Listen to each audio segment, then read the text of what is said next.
अपने YouTube channel मैं Singh sir लेकर आया हूं आपके लिए बिहार विधानसभा एएसओ का सेट नंबर 20 का कंप्लीट जीके जीएस। तो सभी बच्चे ऑलरेडी जो हमारे चैनल पर हैं जल्दी से जुड़ जाइए और जुड़कर बता दीजिए कि हाँ सर हम लाइव हैं, क्योंकि जाहिर सी बात है बहुत दिन से हमारी क्लास नहीं चली थी। 7 दिन हो गए थे हमारी क्लास को हुए हुए, और कहीं ना कहीं एक लंबा एक वीक जो है वीक अब बीत जाता है और उसमें बहुत सारे बच्चों को मैसेज आ रहा था कि सर आप लाइव नहीं आ रहे हैं। तो फाइनली मैं लाइव आ चुका हूं। जल्दी से इस सेशन को सभी ग्रुप में शेयर कर दीजिए ताकि वैसे बच्चे जो हमारे सेशन को देखते हैं और ख़ास करके हमें सुनना पसंद करते हैं जल्दी से जुड़ जाएंगे। 3 बच्चे अभी लगातार हमारे साथ लाइव हैं और उम्मीद करते हैं कि और भी ये डेटा बढ़ना चाहिए, क्योंकि जाहिर सी बात है यहाँ पर हर वो चीज़ हम देखेंगे जो हमारे लिए इंपॉर्टेंट रहेगा। सबसे पहले मैं टेलीग्राम चैनल पर शेयर कर देता हूँ और लिख देता हूँ क्या मेरे भाई कि लाइव हैं, ज्वाइन कीजिए। क्योंकि जाहिर सी बात है जब तक हम टेलीग्राम चैनल पर नहीं लिखते हैं तो बहुत सारे बच्चे जो हैं वो नहीं जुड़ते हैं। अब उनको मालूम चल जाएगा कि सिंह सर लाइव हो चुके हैं, ठीक है। अब जैसा कि आपको पता होगा मेरे भाई कि बिहार विधानसभा का मैंने अपडेट दे दिया आपको कि बिहार विधानसभा जो है मेरे भाई वो एग्ज़ाम एएसओ का कब लेगी। क्योंकि जाहिर सी बात है जो बच्चे हमसे लगातार इस बात को पूछ रहे थे कि सिंह सर आप इस पर कुछ नहीं बोल रहे थे, तो बोलने के लिए मेरे पास एक कह सकते हैं प्रूफ चाहिए, एक समय चाहिए, एक वक्त चाहिए था, जो मैंने ले लिया और फाइनली आप लोगों के बीच आकर के मैंने अपनी बातें रखी। तो उम्मीद करता हूँ कि सही बच्चे जो है वो कहीं ना कहीं हमसे जुड़ गए होंगे, ये बात को देख लिए होंगे, भले हमारी वीडियो को बाद में देखे होंगे या फिर लेट से देखे होंगे, तब भी समझ लीजिए कि जो मैं बोलता हूँ आपको देखने को मिलता है। हाँ 100% भगवान भी सच नहीं बोल सकते हैं और 100% इंसान भी सच नहीं बोल सकता है, लेकिन जो इंसान मैक्सिमम सच बोलता है, जिसकी बात पे मैक्सिमम सच देखने को मिलती है, वही इंसान को हम फॉलो करते हैं, अपना रोल मॉडल बनाते हैं, जैसा कि आपने हमें बनाया है, ठीक है। चलिए तो सबसे पहले बात करते हैं कि बिहार विधानसभा के साथ साथ हम लोगों ने क्या, जो बच्चे इकोनॉमिक्स बैकग्राउंड से, मैथ बैकग्राउंड से, स्टैटिक बैकग्राउंड से, उन्होंने बिहार एसएससी एसएसओ बीएसओ का फॉर्म भर दिया है। अगर फॉर्म भर दिया है तो उसकी तैयारी में लग जाइए, क्योंकि इस बार हमारे पास बिहार में लगातार वैकेंसियां देखने को मिलेगी मेरे भाई, और उस वैकेंसिया में अगर हम पीछे रह जाएं तो कहीं ना कहीं दिक्कत होगा। विवेक गुप्ता जुड़ चुकी हैं, गुड आफ्टरनून सर। अब बात कर रहे हैं मेरे भाई कि हम लोग इस साल कहीं ना कहीं अपने माइंड को बिल्कुल ट्रेंड कर लेंगे, माइंड को हम अपने इस तरह से बना लेंगे कि इस साल हमें कोई ना कोई नौकरी जरूर लेनी है। मतलब कोई ना कोई नौकरी का मतलब ये नहीं होता है एसओ वाली ही नौकरी कोई ना कोई लेनी है, या तो बिहार विधानसभा हो जाए, या फिर बिहार विधान परिषद हो जाए, या फिर हमारा बीपीएससी एसओ हो जाए, या फिर बिहार एसएससी का एसएसओ बीएसओ हो जाए, या फिर बिहार एसएससी का ही सीजीएल 4 वाला, जिसको कि अब एसओ के रूप में किया जाएगा, जिसकी मैंने बता दिया था ऑफिशियल नोटिफिकेशन 1000 समथिंग आपकी वैकेंसी आने वाली है, उस पर हमें चोट मारना है, ठीक है। अब जो बच्चे कहीं ना कहीं हमसे जुड़ रहे हैं, उन बच्चों को मैं बता देना चाहता हूं, जो बच्चे हमसे कहीं ना कहीं जुड़ रहे हैं उन बच्चों को मैं बता देना चाहता हूं कि यहां पर द प्लेटफॉर्म चैनल, याद रखिएगा, द प्लेटफॉर्म चैनल पूरे भारत का एकमात्र ऐसा चैनल है मेरे भाई। हाँ, द प्लेटफॉर्म चैनल पूरे भारत का एकमात्र ऐसा चैनल है। और हाँ याद रखिएगा, सभी लोग जुड़ रहे हैं। साकेत कुमार गुड इवनिंग, जय गुरुदेव, good afternoon sir, good afternoon भाई। तो मैं सबको बता देना चाहता हूं जितने बच्चे यहां पर लाइव हैं कि द प्लेटफॉर्म चैनल, जो कि हमारे संजय सर के द्वारा चलाया जाता है, मात्र बिहार के एकमात्र चैनल जो आपको बिहार विधानसभा एसओ की पढ़ाई करवाता है।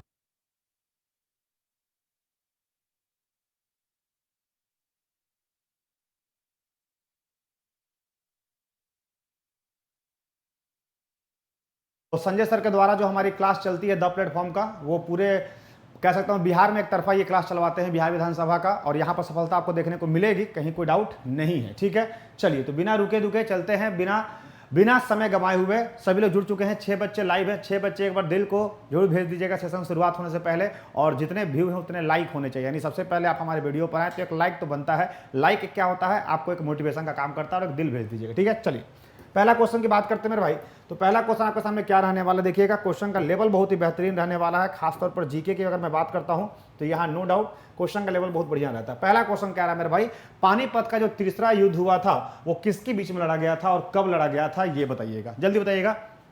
पानीपत का तीसरा युद्ध कब लड़ा गया था, मुझे डेट के साथ चाहिए। जी हाँ दोस्तों, मुझे डेट के साथ चाहिए, क्योंकि अगर आप एसओ की तैयारी कर रहे हैं और एग्जामिनर आपको फंसाना चाहे तो वो डेट और मंथ भी पूछ सकता है। वुमेन एम्पावरमेंट, जय हिंद सर, आपको डेट और मंथ भी पूछ सकता है, और अगर डेट और मंथ पूछ दिया तो बच्चे कंफ्यूज हो जाएंगे। लेकिन आप सिंह सर के क्लास में, और सिंह सर हमेशा जीके जीएस का डीएनए करने के लिए जाने जाते हैं, इसलिए आपको बताया जाएगा। बहुत सारे बच्चों को पता होगा मेरे भाई कि जो पानीपत था ये मुख्य रूप से कहाँ पड़ता है, तो ये हरियाणा में पड़ता है। और पानीपत के कितने युद्ध हुए थे, 3 हुए थे। पहला युद्ध कब हुआ था मेरे भाई, 1526 में, और यही ऐसा युद्ध था जिससे भारत में मुगल साम्राज्य का नींव रखा गया, या फिर मुगल साम्राज्य को भारत में जगह मिला। दूसरा था क्या मेरे भाई, 1556 में था, और तीसरा था 1761। 1761 की मैं बात करता हूं तो ये 14 जनवरी को लड़ा गया था मेरे भाई, याद रखिएगा 14 जनवरी को लड़ा गया था। और किसके बीच में? तो अफगानों और मराठों के बीच में, अफगानों और मराठों के बीच में, ठीक है। मराठों की तरफ से कौन थे? तो सदाशिव भाऊ थे, सदाशिव भाऊ थे। और अफगानों की तरफ से कौन थे बताइएगा? अफगानों की तरफ से कौन थे? हाँ, हरियाणा में 1526। अफगानों की तरफ से कौन थे? अफगानों के, हाँ, मोहम्मद शाह अब्दाली। अफगानों के जो नेतृत्व कर रहे कौन थे? तो वो थे मोहम्मद शाह अब्दाली। ये क्वेश्चन डेप्थ में पूछ सकता है, नेतृत्व करता, क्योंकि जाहिर सी बात है मराठा की तरफ से नेतृत्व कौन कर रहा था? तो सदाशिव भाऊ कर रहे थे। और अफगानों की तरफ से कौन कर रहा था मेरे भाई? तो मोहम्मद शाह अब्दाली कर रहे थे, ठीक है। चलिए सी सी सी सी सी यानी C will be the answer. Afghan और शाह आलम बिल्कुल नहीं, अफगान और सिख नहीं होगा, मराठा और सिख नहीं होगा, अफगान और शाह आलम नहीं होगा, अफगान और मराठा हो जाएगा, ठीक है।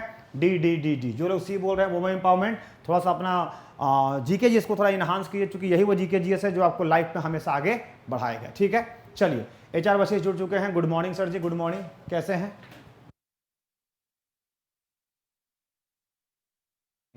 चलिए तो मैं बात करता हूं MD शाह अब्दाली, हाँ, मोहम्मद शाह अब्दाली। बहुत बढ़िया, जय गुरुदेव चैनल।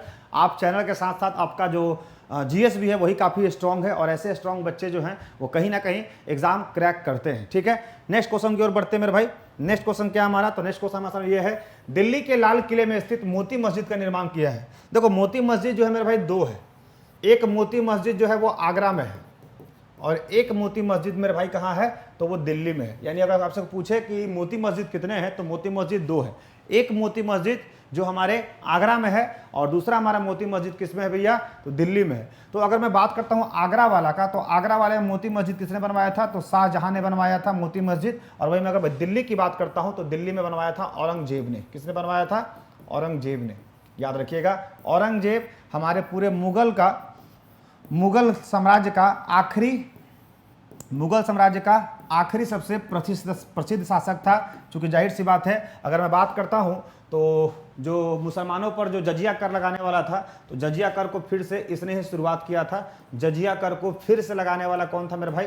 तो यही था औरंगजेब। और इसने मोती मस्जिद दिल्ली बनवाया था, और एक मोती मस्जिद आगरा में है जो शाहजहां ने बनवाया था। उम्मीद करते हैं सभी को हमारा सेशन बेहतरीन लग रहा होगा। अगर सेशन अच्छा लग रहा होगा तो सभी लोग एक बार चैनल को लाइक जरूर कर लीजिएगा और सेशन को शेयर कर दीजिएगा, क्योंकि 7 दिन बाद मेरी क्लास हुई है, और 7 दिन तक कहीं ना कहीं मैं बताया भी था कारण क्या था, टाइफाइड होने के कारण मैं क्लास नहीं ले पा रहा था। और उम्मीद है कि सबको अब बिल्कुल एक एनर्जी मोड में रहेंगे, और 55 क्वेश्चन में 15 क्वेश्चन साइंस का और 40 क्वेश्चन जीके जीएस का हम लोग बेहतरीन तरीके से देखेंगे, ठीक है। चलिए नेक्स्ट क्वेश्चन की बात करते हैं मेरे भाई।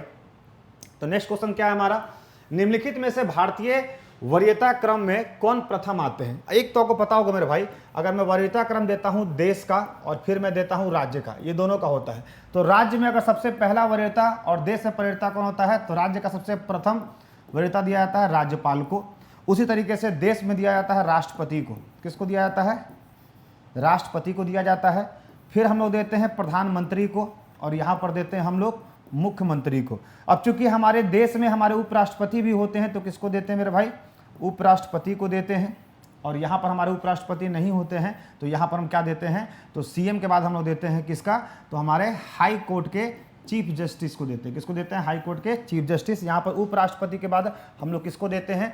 तो उपराष्ट्रपति हमारे हो गए, प्रधानमंत्री हो गए, उसके बाद हम देते हैं चीफ जस्टिस ऑफ इंडिया को, चीफ जस्टिस ऑफ इंडिया को देते हैं, ठीक है। तो ये हमारा वरीयता क्रम है, हमारे राज्यों का भी हमारे देश के भी। तो यहाँ पर कौन सा प्रथम आते हैं? तो प्रथम हमारे कौन आएंगे भैया? पूर्व राष्ट्रपति, उप प्रधानमंत्री, राज्य का राज्यपाल, सर्वोच्च न्यायालय के मुख्य न्यायाधीश। निम्नलिखित में से भारतीय वरीयता क्रम में कौन प्रथम आते हैं? भारतीय वरीयता क्रम में, तो भारतीय वरीयता क्रम में मुझे लगता है यहाँ पर उप प्रधानमंत्री तो होगा नहीं मेरे भाई, सबसे पहले बात ये जान लो। और पूर्व राष्ट्रपति भी, पूर्व उपराष्ट्रपति भी नहीं आएंगे। यहाँ पर पूर्व हटना चाहिए था, क्वेश्चन गलत मुझे लग रहा है, ठीक है। क्योंकि मैं भारतीयों की बात करता हूँ, भारतीय वरीयता क्रम में यानी देश की बात आ रही है, और प्रथम हमारे कौन आते हैं? तो देश के राष्ट्रपति आते हैं। इसलिए यहाँ पर ये क्वेश्चन में कहीं ना कहीं गलत है। सी नहीं होगा मेरे भाई, सी नहीं होगा, क्योंकि निम्नलिखित में से भारतीय वरीयता क्रम में कौन आते हैं? भारतीय की बात कर रहा है, ना तो ये राज्य लगाया है ना ही देश लगाया है। अब मैं चाहूँ तो यहाँ पर आपको कंफ्यूजन करके कुछ भी आंसर मार सकता हूँ, लेकिन मैं सिंह सर हूँ, क्वेश्चन को पहले डिटेल करता हूँ और फिर जाकर बोलता हूँ। सर्वोच्च न्यायालय का मुख्य न्यायाधीश चौथे नंबर पर आता है, इसलिए वो तो होने सर है, ठीक है, क्लियर है। हाँ, डी एकदम क्लियर है, बहुत बढ़िया क्लियर है। तो देखो सर्वोच्च न्यायालय का मुख्य न्यायाधीश इसलिए भी नहीं आएगा भाई क्योंकि सर्वोच्च न्यायालय का मुख्य न्यायाधीश लोअर बॉडी पर आता है, ठीक है, वो तीसरी हमारी पिलर आता है, तीसरी नहीं, हाँ तीसरी पिलर पर आता है, ठीक है। चलिए नेक्स्ट क्वेश्चन आते हैं मेरे भाई, क्योंकि देखो कंफ्यूजन अगर करना हो भाई तो मैं कर सकता हूं, लेकिन कंफ्यूजन मुझे करना नहीं है, ठीक है। नेक्स्ट क्वेश्चन की बात करेंगे, क्वेश्चन में आंसर गलत हो जाता है उसके लिए पैनिक नहीं होना है। नेक्स्ट क्वेश्चन कह रहा है भारत के संविधान में अंतर्राष्ट्रीय शांति और सुरक्षा की अभिव्यक्ति कहां उल्लेख है। बहुत बढ़िया क्वेश्चन है। भारत में अंतर्राष्ट्रीय शांति, जो लोग दिल भेज रहे हैं उनका दिल से नमस्कार। जो लोग बात कर रहे हैं मेरे भाई, भारत में अंतर्राष्ट्रीय शांति बहुत जरूरी है। अंतर्राष्ट्रीय शांति का मतलब होता है हमारे देश में और हमारे राज्य में कभी भी लोगों के बीच ऐसी बातें नहीं करनी चाहिए कि हम एक दूसरे देशों से युद्ध वाला नेचर रखें, उनका विचार रखें, क्योंकि जाहिर सी बात है युद्ध कभी भी किसी का विकास नहीं करता बल्कि विनाश करता। अभी आप देख रहे होंगे यूक्रेन और रशिया में युद्ध हो रहा है, तो युद्ध से रशिया को भी उतना ही प्रभावित हो रहा है, यूक्रेन भी उतना ही प्रभावित हो रहा है। इसलिए कहीं ना कहीं अंतर्राष्ट्रीय शांति बनाए रखने में हमारे राज्य भी क्या करते हैं, योगदान देते हैं। तो आपको पता होगा भारत में एक कॉन्सेप्ट है डीपीएसपी, और डीपीएसपी को बोलते हैं हम लोग, क्या बोलते हैं मेरे भाई, तो हम लोग बोलते हैं राज्य नीति निर्देशक तत्व। क्या बोलते हैं, राज्य नीति निर्देशक तत्व बोलते हैं। क्या बोलते हैं, राज्य नीति निर्देशक तत्व बोलते हैं। और ये कहां से लिया गया है मेरे भाई, तो ये आयरलैंड से लिया गया है। कहां से लिया गया है, आयरलैंड से लिया गया है। और आयरलैंड की राजधानी क्या होती है मेरे भाई, डबलिन होती है। और इसी डीपीएसपी का जिक्र जो है वो संविधान के भाग 4 में है। और अनुच्छेद की मैं बात करता हूं मेरे भाई, तो ये अनुच्छेद कहां से आता है, 36 से 51 में आता है। और इसी 51 में कहा गया है कि राज्य जो होंगी वो अपने क्षेत्रों में अंतर्राष्ट्रीय शांति और न्याय बनाए रखेंगे। क्लियर है, B B B B B, बहुत बढ़िया। जितना लोग बी बोल रहे हैं सभी का बिल्कुल सही है। आप सब वैसे बच्चे हैं जो पढ़ने वाले हैं। और ये मैं क्या देख रहा हूं कि 11 बच्चे लाइव हैं और मात्र 4 लाइक है। लाइक की संख्या बढ़नी चाहिए मेरे भाई। लाइक की संख्या, जितने भी लोग हैं दिल पर हाथ रख के रखिएगा। अगर आपको अच्छा लग रहा है तो लाइक तो बनता है, ये नहीं। और लाइक बटन कहाँ होता है, तो जो हमारा डिस्प्ले चल रहा है जस्ट उसके ऊपर लाइक बटन होता है, यानी लोगों के नीचे लाइक बटन होता है। तो लाइक बटन सभी लोग कीजिएगा, क्योंकि आपका एक लाइक जो है वो कहीं ना कहीं मुझे मोटिवेट करता है आपको और बेहतरीन पढ़ाने के लिए, ठीक है। चलिए, और जवाब सभी को दीजिएगा। नेक्स्ट, संस्कृति और शिक्षा का अधिकार कहाँ वर्णित है। तो मैं बात करता हूं मेरे भाई अधिकार, और अधिकार हमारे भारत में एक ही है जो संविधान के द्वारा दिया गया है। वो कौन सा है, मौलिक अधिकार। मौलिक अधिकार की मैं बात करता हूं मेरे भाई, तो जो हमारा 7वां मौलिक अधिकार है वो हमारा, और हमारा जो 5वां है। कुल मौलिक अधिकार कितने थे और कितने हैं, तो मौलिक अधिकार कितने थे मेरे भाई, तो था 7, और अभी कितना है, तो मैं है की बात करता हूं तो ये 6 है।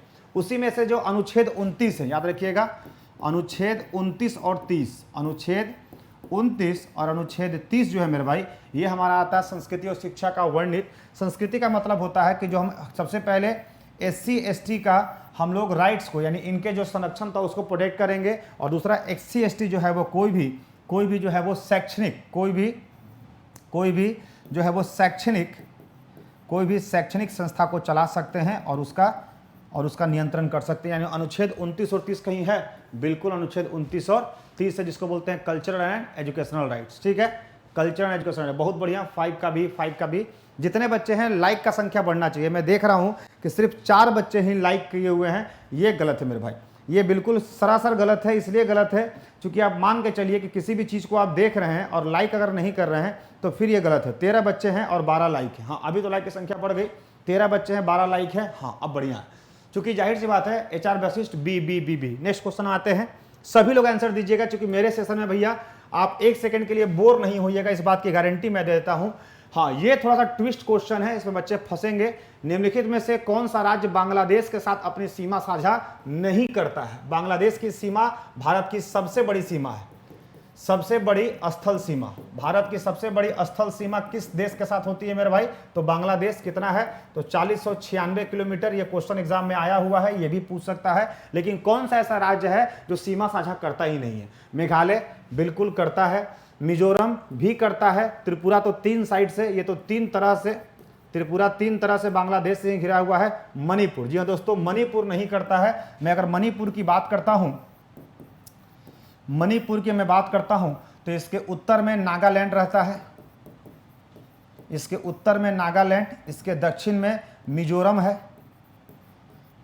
है, इसके पश्चिम में असम है, और इधर जो है इसका है दक्षिण में इसके पूरब में, तो इसके पूरब में कौन पड़ता है, तो इसके पूरब में पड़ता है म्यांमार पड़ता है, ये भी याद रखिएगा। तो यहाँ से क्वेश्चन एग्जाम में फंसेंगे कि कौन सा राज्य नहीं करता है, और राज्य नहीं करता है तो वो किससे करता है। तो मणिपुर क्या भैया, उत्तर में मणिपुर के नागालैंड, नीचे में बात करते हैं मिजोरम होता है, अगर मैं पश्चिम की बात करता हूँ तो वो असम पड़ता है, और अगर मैं पूरब की बात करता हूँ तो क्या पड़ता है, वो म्यांमार पड़ता है। ठीक है, मणिपुर मणिपुर मणिपुर। चलिए बहुत बढ़िया, सभी लोग का शानदार तरीके से, जो बच्चे चैनल पर नए हैं चैनल को सब्सक्राइब करके बेल आइकन हिट कर लेंगे, यानी D will be the answer of the question. Clear है। चलिए नेक्स्ट क्वेश्चन की बात करते हैं मेरे भाई। नेक्स्ट क्वेश्चन हमारा क्या रहने वाला है, निम्नलिखित में से कौन से भारतीय कृषि का प्रमुख प्रकार है। प्रमुख प्रकार का मतलब है, जहां पर प्रमुख का मतलब होता है जो मैक्सिमम लोगों के द्वारा किया जाता है, यानी फिर अधिकतम लोग उसको फॉलो करते हैं। तो आपको पता होगा भारत में अधिकतर जो किसान वैसे हैं जिनके पास काफी कम भूमि है खेती करने के लिए। सरकारी विद्यार्थी जुड़ चुके हैं, नमस्कार सर। अब ये मेरी क्लास जो है वो डेली इसी टाइम पर होगी, 3 बजे के लमसम में ये क्लास डेली शेड्यूल रहेगा, क्योंकि सुबह में आता हूँ तो बैक टू बैक मेरे और सारे भी सेशन रहते हैं, और सारा भी काम रहता है। लेकिन जैसे ही मैं आऊँगा सबसे पहले 3 बजे से यही में सेशन होगा। तो सरकारी विद्यार्थी आपके लिए एक टाइम फिक्स हो गया, 3 बजे आप जुड़ जाइएगा हमारे टेलीग्राम चैनल पर, या फिर इस चैनल पर आपको सब मिल जाएगा। शहबाज ऑफिशियल आ चुका है, प्रेसिडेंट वाइस प्रेसिडेंट पीएम होगा, president vice president. For your kind information बता देता हूँ, शहबाज ऑफिशियल एक बार क्रॉस चेक कर लीजिएगा, एम लक्ष्मीकांत समझ में आ जाएगा। ठीक है मेरे भाई। चलिए नेक्स्ट मैं बात करता हूं, निम्नलिखित में से कौन सा भारतीय कृषि का प्रमुख प्रकार होगा। तो मैं प्रमुख प्रकार की बात करता हूं मेरे भाई, तो मैक्सिमम भारत जो होते हैं, अधिकतम जो भारतीय होते हैं, अधिकतम भारतीय जो किसान होते हैं, किसान उनके पास क्या होती है भाई, बहुत कम भूमि होती है, बहुत कम भूमि होती है। और बहुत कम भूमि होने के कारण, बहुत कम भूमि होती है जिसके कारण क्या होते हैं, वो कृषि भी करते हैं, तो निर्वाह कृषि करते हैं, जिसको हम बोलते हैं सबसिस्टेंस फार्मिंग। क्या बोलते हैं मेरे भाई, अंग्रेजी में बोलते हैं सबसिस्टेंस फार्मिंग। सबसिस्टेंस फार्मिंग वो फार्मिंग होती है, सबसिस्टेंस फार्मिंग वो फार्मिंग होती है। अमित रंजन प्रणाम सर, प्रणाम भैया, खुश रहो मेरे भाई। सबसिस्टेंस फार्मिंग वो फार्मिंग होती है जिसमें किसान उतना ही उपजाता है जितना कि वो अपने साल भर चला सके, यानी उसको मार्केट से खरीदना ना पड़े, चूंकि उसके पास भूमि काफ़ी कम होती है। तो वो हाई लेवल पर, या फिर कह सकते हैं मैकेनाइज्ड, या फिर कह सकते हैं कि एक तरह से हाई लेवल एग्रीकल्चर को प्रमोट नहीं कर सकता है। ठीक है, तो उतना ही करता जितना में वो उसका परिवार साल भर खा सके। ठीक है, चलिए नेक्स्ट क्वेश्चन की बात करते हैं मेरे भाई। नेक्स्ट क्वेश्चन हमारे सामने पता नहीं ये क्या है, निम्नलिखित को सुमेलित कीजिए। तो मैं इसका अगर अंग्रेजी वर्जन देखता हूं तो क्या निकल के आता है, देखता हूं। हाँ चलिए, इसका अंग्रेजी वर्जन ये रहा, और इसको मिलाना है आपको कि कौन सी कंपनियां क्या हैं।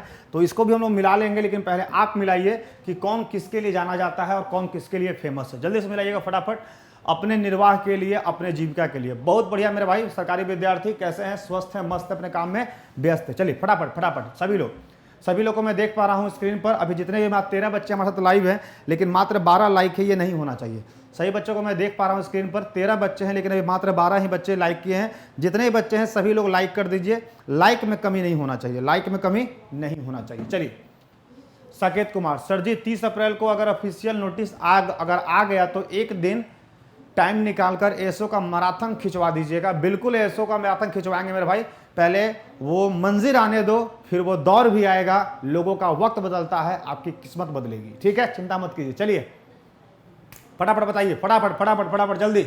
बहुत ही बेहतरीन क्वेश्चन है, आप लोग के साथ पढ़ाने में और पढ़ने में दोनों मजा आता है। डी वुमेन एम्पावरमेंट, डी बोला है। मैच द फॉलोइंग, मैं भेल की बात करता हूं तो भारत हैवी इंजीनियरिंग लिमिटेड होता है। सेल की बात करते हैं तो भैया क्या होता है, स्टील एंड आयरन अथॉरिटी। ठीक है, यहाँ पर अगर मैं सेल की बात करता हूँ, या फिर HOCL। ठीक है, और हिंदुस्तान एरोनॉटिकल, ये एरोनॉटिकल हो गया। ठीक है, स्टील एंड आयरन हो गया। ठीक है, उसके बाद HOCL ये केमिकल हो गया।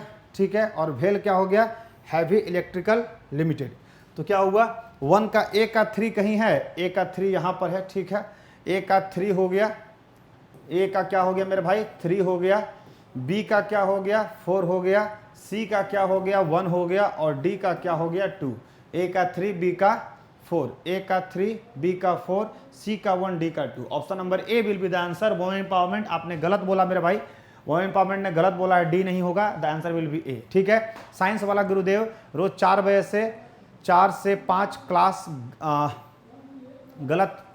अच्छा, बोल रहे हैं साइंस वाला गुरुदेव 4 से 5 सवाल गलत हो जाता है, तो उसके लिए सरकारी विद्यार्थी पता होगा, मात्र मैंने 11 रुपए में साइंस का फाउंडेशन बैच लॉन्च किया है। अगर आपने नहीं लिया है तो ले लीजिए। 30 अप्रैल से उस बैच को मैं पढ़ाने जा रहा हूं और उस बैच को मैं हर बैच में डालूंगा। जिन बच्चों ने मेरा प्रीवियस एनटीपीसी का बैच लिया है, 10+2 वाला, ग्रेजुएट वाला या फिर एसओ का बैच लिया है, उसमें भी डालूंगा। और अगर आप मुझसे साइंस पूरा डिटेल पढ़ना चाहते हैं, जिसमें फिजिक्स, केमिस्ट्री, बायोलॉजी, जिसमें मेरा पढ़ाने का तरीका क्या होगा, पहले मैं फिजिक्स का चैप्टर पढ़ाऊंगा, फिर उस चैप्टर से अभी तक यूपीएससी में भी जितने सवाल हैं तो यूपीएससी तक वाले सवाल को मैं करवाऊंगा और उसका डिटेल डिस्कशन दूंगा। यानी 3 पार्ट में, पहले चैप्टर पढ़ाऊंगा, फिर अगले दिन उस चैप्टर का एमसीक्यू कराऊंगा और फिर तीसरा, अगर किसी बच्चे को डिटेल सॉल्यूशन चाहिए तो उसका डिटेल सॉल्यूशन मैं पीडीएफ ही दे दूंगा। यानी बच्चा कहीं से कोई सवाल छोड़ेगा नहीं, ठीक है। और वो मेरा 1 टाइम बैच रहेगा, जीवन भर उसको आप आनंद ले सकते हैं। सिलेक्शन के बाद भी अगर कोई आपको नौकरी की तैयारी करनी होगी तो यूपीएससी लेवल तक मैं क्वेश्चन लेकर आऊंगा, ठीक है। Vishal Tiwari, good afternoon sir. Good afternoon भाई, ठीक है। तो उस लेवल तक मैं सवाल लेकर आऊंगा, याद रखिएगा, यूपीएससी वाला, ठीक है। सरकारी विद्यार्थी, लूसेंट और एनसीईआरटी सार संग्रह से भी कर लिया, फिर भी कम सुधार है, अब आपके भरोसे हैं। सरकारी विद्यार्थी, ये नाम नहीं ब्रांड है, और ब्रांड है किसका? ट्रस्ट का है। सिंह सर जाने जाते हैं अपने ब्रांड के लिए, अपने कंटेंट के लिए। मुझसे एक बार साइंस पढ़ के देखिए, समझ में आ जाएगा। जिस तरह से एएसओ का मैं धागा खोलता हूं, साइंस का भी हर उस क्वेश्चन को मैं टैकल करूंगा जहां पर बच्चे फंसते हैं, ठीक है। चलिए, तो इतनी जल्दी पूरा ही नहीं होगा मेरे भाई। I am here for your concern. चलिए नेक्स्ट क्वेश्चन में बात करता हूं मेरे भाई। नेक्स्ट क्वेश्चन की बात करता हूं, भारत में खनिजों में सबसे समृद्ध पठार कौन सा है? बहुत बढ़िया क्वेश्चन है मेरे भाई। इस क्वेश्चन को मैं जाने नहीं दे सकता हूं, जल्दी से इसका जवाब दीजिएगा, क्योंकि मुझे तो इसका जवाब पता है और काफी बेहतरीन है। जल्दी बताइएगा फटाफट। सारे बच्चे मेरे साथ 12 बच्चे लाइव हैं, और 12 बच्चे जो पहली बार है एक बार दिल जरूर शेयर कर दीजिएगा, क्योंकि नए बच्चों को पता है यही मेरी फीस होती है, फ्री में पढ़ाने का मजा होता है। सिर्फ एक दिल शेयर कर दीजिएगा जो पुराने बच्चे हैं, ठीक है। चलिए बात करता हूं मेरे भाई, भारत में खनिजों तो भैया ऐसे ही पता है, भारत सोने की चिड़िया क्यों कहा गया था? भारत को सोने की चिड़िया क्यों कहा गया था? तो भारत को सोने की चिड़िया इसीलिए कहा गया था। भारत को सोने की चिड़िया क्यों कहा गया था? तो भारत में इतने खनिज पाए जाते हैं, किस कारण से भारत को सोने की चिड़िया कहा गया था? चलिए, तो हाँ 9 का ए, बहुत बढ़िया। तो खनिजों में सबसे जो समृद्ध पठार है, उस पठार को बोलते हैं छोटा नागपुर पठार। और छोटा नागपुर पठार किसका हिस्सा है मेरे भाई? तो गोंडवाना लैंड का। याद रखिएगा, जो गोंडवाना लैंड है उसी गोंडवाना लैंड का ये हिस्सा है। और छोटा नागपुर पठार में क्या आता है मेरे भाई? मुख्य रूप से मेरा रांची आता है, हजारीबाग आता है, हजारीबाग आता है, और मुख्य रूप से ये सारे जो हैं, हजारीबाग जो है वो अबरक के लिए, किसके लिए? अबरक के लिए फेमस है। और रांची भी क्या है भैया? छोटा नागपुर पठार का ही हिस्सा बनता है। ए। बहुत बढ़िया, सभी का आंसर आ रहा है। कोई भी बच्चा इस सवाल को छोड़िएगा मत, इसलिए भाई कि छोड़ने वाले को उतना ही मिलता है जितना करने वाला छोड़ देता है, ठीक है। चलिए नेक्स्ट सवाल में आते हैं मेरे भाई। नेक्स्ट सवाल आपके सामने ये रहने वाला है, निम्नलिखित में से क्या भारत का नागरिक बनने के लिए आवश्यक नहीं है? भारत का नागरिक बनने के लिए आवश्यक नहीं है। तो बात पता होगा, भारत में जो नागरिकता है मेरे भाई, भारत में जो नागरिकता है वो नागरिकता संविधान के कौन से भाग में आती है? तो संविधान के भाग 2 में आता है। और कौन से अनुच्छेद में आता है? तो भारत में नागरिकता जो अनुच्छेद जो है वो 5 से 11 में आता है। और अगर 5 से 11 में अगर पढ़ते होंगे तो अगर वंशानुक्रत, अगर मेरे पिताजी भारत में है तो हम भी भारतीय कहलाएंगे, अगर मेरा जन्म भारत में है तो हम भारतीय कहलाएंगे, अगर हम देशीकरण करते हैं तो भी भारतीय कहलाएंगे। लेकिन अधिकृत संपत्ति ये हमारा नागरिकता का प्रमाण नहीं होता है। कहने का मतलब ये हुआ मेरा भाई कि अगर किसी बाहर व्यक्ति ने भारत में अपनी जमीन को अधिकृत कर लिया है, या भारत में जमीन को सीज करके रखा है जो सरकार का ही है या फिर किसी प्राइवेट व्यक्ति का है, तो वैसे व्यक्तियों को क्या करेंगे? भारत की नागरिकता कभी नहीं देंगे, ठीक है। बहुत बढ़िया विवेक गुप्ता, HR वशिष्ठ तो गलत बोल रहे हैं मेरे भाई, ए नहीं होगा। PK राणा जुड़ चुके हैं, सी, वेरी गुड। जो लोग सी बोल रहे हैं बिल्कुल सही है, अधिकृत संपत्ति नहीं होगा। नेक्स्ट क्वेश्चन, भारत में किस दिन को राष्ट्रीय खेल दिवस मनाया जाता है और यह कब से मनाया जाता है ये भी बताइएगा।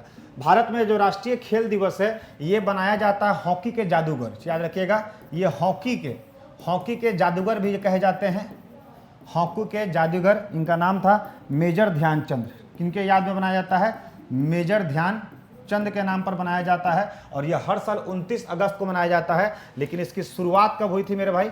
इसकी शुरुआत जो हुई थी भारत में सबसे पहले 2001 से हुई थी। ये भी क्वेश्चन पूछ सकता है किसकी याद में बनाया गया है, शुरुआत कब की गई है और ये कब मनाया जाता है। तो आप देख ले होंगे सिंह सर को, एक क्वेश्चन को मैं फिल्टर करके 3 क्वेश्चन बनाता हूं, चूंकि एग्जामिनर का कहीं कोई ठीक नहीं कब उसका दिमाग घूम जाए। ठीक है, बहुत बढ़िया। चलिए 29 अगस्त, बहुत बढ़िया। चलिए सेशन को आप लोग एंजॉय कर रहे होंगे। हाँ, 2001 में इसकी पुष्टि हुई थी, लेकिन इसका जो प्रोसेस देने का था मेरे भाई, प्रोसेस देने का वो 2012 से हुआ।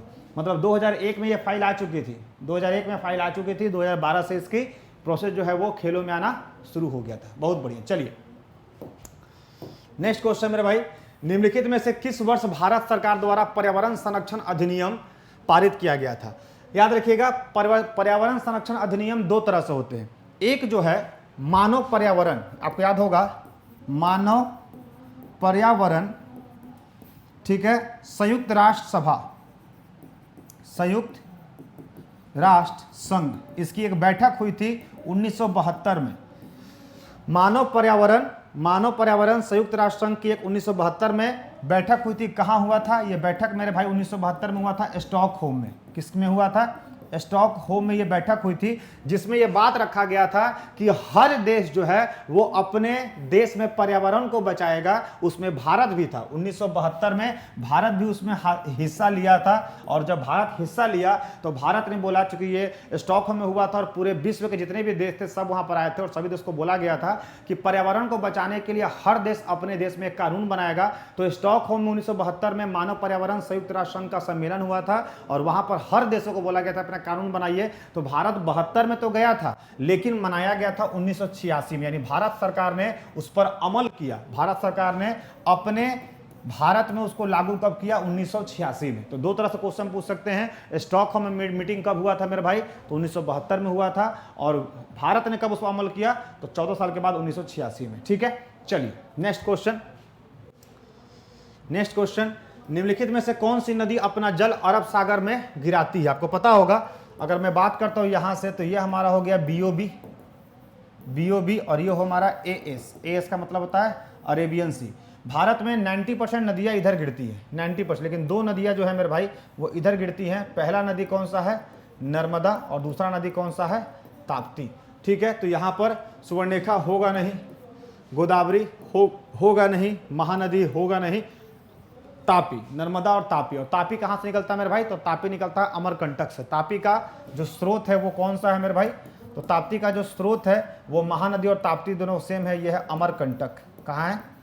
अमरकंटक। क्लियर है? बहुत बढ़िया। हाँ, नर्मदा और ताप्ती, बहुत बढ़िया। सी सभी का आंसर आना शुरू हो गया है, और मैं देख पा रहा हूं आप लोग ताबड़तोड़ बैटिंग कर रहे हैं, कहीं से कोई दिक्कत नहीं है। मैं अगर बार बार यहां देख रहा हूं तो बच्चों को कहीं ऐसा ना लग जाए कि सर आंसर देख के पढ़ाते हैं, सिंह सर का आंसर दिमाग में रहता है। ठीक है, आप ध्यान से देख लीजिए, मैं आपके मैसेज को देख रहा हूं, वहां पर देखने में टाइम लगता है, इसलिए यहां मैं देख रहा हूं। ठीक है, चलिए क्लियर है। हाँ, कुछ बच्चा बोलता है कि सर बार बार नीचे काहे देखते हैं? तो अभिषेक सर नीचे इसलिए देखते हैं क्योंकि अभिषेक सर मैसेज आपका देखना चाहते हैं। ठीक है, क्लियर मेरे भाई? क्लियर है। चलिए, बहुत बढ़िया। नेक्स्ट क्वेश्चन का जवाब दीजिए। ग्राम पंचायत निम्नलिखित में से किसके अंतर्गत कार्य करती है? ग्राम पंचायत जो होती है वो किसके अंदर काम करती है? आपको पता होगा कि जो हमारा पंचायती राज बना था उसमें सबसे पहला जो है वो 3 स्तरीय पंचायती राज की अगर हम बात करते हैं तो 3 स्तरीय पंचायती राज किसने दिया था? 3 स्तरीय पंचायती राज का मॉडल किसने दिया था? जल्दी बताइएगा सभी लोग। पंचायती राज का 3 स्तरीय जो मॉडल है वो किसने दिया था? जल्दी मेरे भाई, पंचायती राज का 3 स्तरीय मॉडल किसने दिया था? जल्दी बताइएगा। पहले ये बताइए फिर आंसर बताइएगा। सब लोग गलत बता रहे हैं। विवेक गुप्ता ने सही बताया है, सरकारी विद्यार्थी ने सही बताया है। पंचायती राज का जो 3 स्तरीय मॉडल है गांव और शहर का, जो कि पंचायती राज हमारे संविधान के भाग 9 में आती है, भाग 11 और 12 दोनों में आती है। ठीक है, 11 और 12 दोनों में आती है। कौन? डी दिया था? अच्छा, डी आंसर बोल रहे हो। पहले ये बताइए पंचायती राज का जो 3 स्तरीय मॉडल वो किसने दिया था? जल्दी आइएगा। नहीं पता तो बता देता हूँ। पंचायती राज जो है मेरे भाई, पंचायती राज का जो 3 स्तर है वो दिया था बलवंत राय